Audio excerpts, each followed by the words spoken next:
सभी किसान भाइयों को नमस्कार। जैसा कि आप जानते हैं कि प्याज के बाद सबसे ज़्यादा लगाया जाने वाला लहसुन ही होता है और लहसुन का उपयोग प्रत्येक किचन में हर नागरिक के द्वारा किया जाता है क्योंकि इससे खाने को लज्जेदार बनाया जाता है।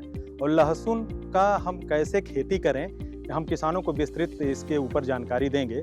इसमें जो है सबसे पहले क्या होता है कि ये अक्टूबर का महीना है जो कि 15 अक्टूबर से ले करके 30 अक्टूबर तक ये लहसुन लगाने का बहुत ही उचित समय होता है। अगर इसमें लहसुन लगाया जाता है तो उसकी उपज जो है आराम से बढ़ जाती है। किस तरह से खेत की तैयारी करते हैं, जहाँ पर लहसुन लगाना हो उसको कल्टीवेटर से या ट्रैक्टर से या जो भी आपके पास उपलब्ध हो उससे जुताई 3 से 4 जुताई कर लेते हैं और उसको पाटा लगा करके हम जो है उसको समतल कर लेते हैं और छोटी छोटी क्यारियां उसमें बना लेते हैं, जैसे कि 2 से 2 मीटर 3 मीटर की छोटी क्यारियां और 1 मीटर चौड़ी बना लेते हैं, जिससे कि आसानी से उसमें कृषि क्रियाएं की जा सके। और उसमें आप शुरू में ही जो है उसमें 20 से 25 टन गोबर की खाद मिला सकते हैं 1 हेक्टेयर में, या वर्मी कंपोस्ट 5 टन हो तो उसको भी मिला सकते हैं। इससे कि मृदा की उर्वरा शक्ति बढ़ती है। जब खेत की अंतिम जुताई कर रहे हैं तो उसमें जो है कुछ रासायनिक खाद भी मिलाते हैं, जिसमें कि 100, 50, 50 और 30। इसमें 100 kilogram nitrogen, 50 kilogram phosphorus, 50 kilogram potash और 30 किलोग्राम सल्फर को 1 हेक्टेयर खेत में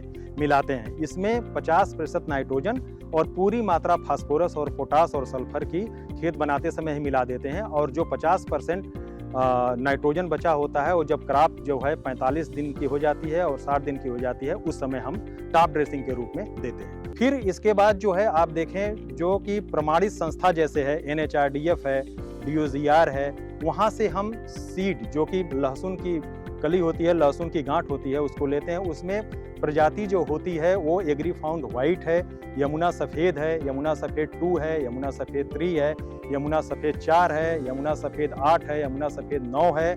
और इस तरह से इन प्रजातियों को अगर आप लगाते हैं तो ये ज़्यादा से ज़्यादा उत्पादन मिलता है।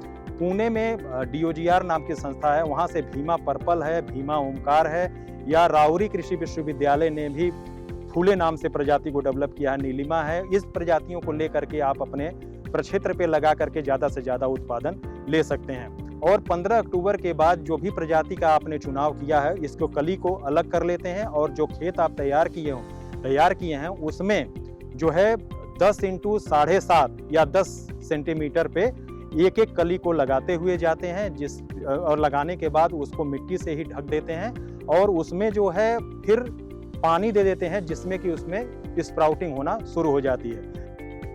लगाने से पहले कली को आप बाबिस्टीन में 1 ग्राम पर लीटर के हिसाब से घोल बना लेते हैं, जिसमें कि लहसुन को डुबो करके 5 मिनट रखते हैं, जिसमें कि उसमें कोई भी फंगस अगर लगा हो तो वो वहीं पर रिमूव हो जाता है। और उसके बाद जो है हम फील्ड में लगाते हैं, उसको मिट्टी से ढकते हैं और पानी देते हैं, जिससे कि उसमें जो है फुटाव शुरू हो जाता है, स्प्राउटिंग आना शुरू हो जाता है। फिर उसके बाद जो है 4 से 5 दिन के बाद फिर एक बार पानी लगाते हैं, जिसमें कि जो कली नहीं जमी रहती है वो जम जाती है। तो किसान भाइयों से अनुरोध है कि ये समय बहुत ही उचित चल रहा है लहसुन लगाने का, तो इसमें जो मैंने प्रजातियां बताई उसका चुनाव करें और उसको फील्ड में लगाएं, जिससे कि ज़्यादा से ज़्यादा आपको आमदनी हो। क्योंकि आप इस समय देख रहे हैं कि लहसुन का रेट 200 रुपये किलो से 250 रुपये किलो हो गया है। तो आप इस समय ऐसा प्लान करते हैं तो आपको मार्च अप्रैल में जा करके अच्छे से अच्छे उपज मिलेगा, जिसको कि आप मार्केट में ले जा करके बेच सकते हैं और ज़्यादा से ज़्यादा अपनी आर्थिक और सामाजिक स्थिति को सुधार कर सकते हैं। बहुत बहुत धन्यवाद।